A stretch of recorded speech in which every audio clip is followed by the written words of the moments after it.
વિલાયત નજીકથી 15 ટનથી વધુ શંકાસ્પદ લોખંડના સળિયા સાથે ટેમ્પો ઝડપાયો હતો. ભરૂચ જિલ્લાના દહેજ ભરૂચ ફોરલેન રોડ પરથી સ્પેશિયલ ઓપરેશન ગ્રુપની ટીમે શંકાસ્પદ રીતે લોખંડના સળિયાનો જથ્થો લઈ જઈ એક ટેમ્પોને ઝડપી પાડી કુલ ₹8,63,000નો મુદ્દામાલ કબજે કર્યો છે.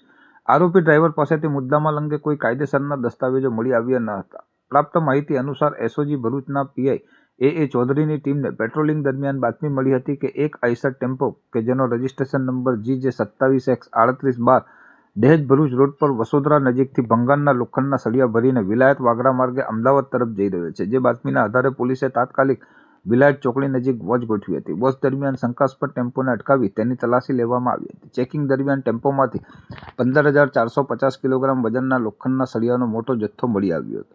પોલીસે ટેમ્પોના ડ્રાઈવર રાજેન્દ્રસિંહ ભુરાસિંહ ભાટી, જે હાલ હંસપુરા નાના ચિલોડા અમદાવાદ ખાતે રહે છે અને મૂળ રાજસમંદ રાજસ્થાનનો વતની છે, તેની પાસેથી આ લોખંડના સળિયા ખરીદીના બિલ કે અન્ય કોઈ કાનૂની દસ્તાવેજોની માંગણી કરી હતી. જોકે ડ્રાઈવર સંતોષકારક જવાબ આપી શક્યો ન હતો, જેથી પોલીસે સમગ્ર મામલે શંકાસ્પદ ગણીને BNSS કલમ 106 મુજબ મુદ્દામાલ કબજો કર્યો હતો અને ડ્રાઈવર રાજેન્દ્રસિંહ ભાટીને BNSS કલમ 35(1) હેઠળ અટક કરી વધુ કાયદેસરની કાર્યવાહી હાથ ધરી છે.